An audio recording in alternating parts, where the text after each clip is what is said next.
Reporting from a war zone has never been easy.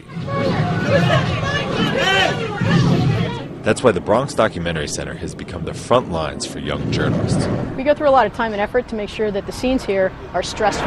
The training even includes blood, a lot of it. Because people bleed when they get injured, and blood is slippery, blood is very drastic, blood is very emotionally, charging. Hurry, hurry, hurry! We got just enough training to realize that we didn't know anything. Seasoned war reporter Sebastian Younger started RISC training, reporters instructed in saving colleagues, after the death of his close friend. Tim Hetherington was killed in Libya, along with fellow photojournalist Chris Hondros, by a mortar attack in 2011. None of the journalists around him had the right training to know how to stop the bleeding.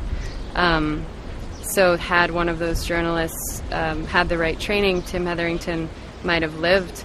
And the risks for journalists have increased in recent years, especially now, with more freelancers out there on their own. They face risks of being injured or killed covering civil unrest, which we've seen increasingly during the Arab Spring. And now, with the conflict in Syria, we've seen a great many journalists getting killed in combat. The industry is getting a lot tougher than it has been.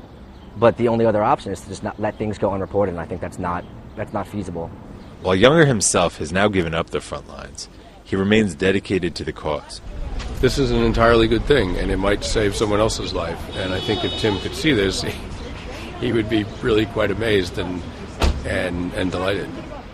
A legacy Younger hopes will live on with the next generation of reporters. John Gerberg, Associated Press, New York.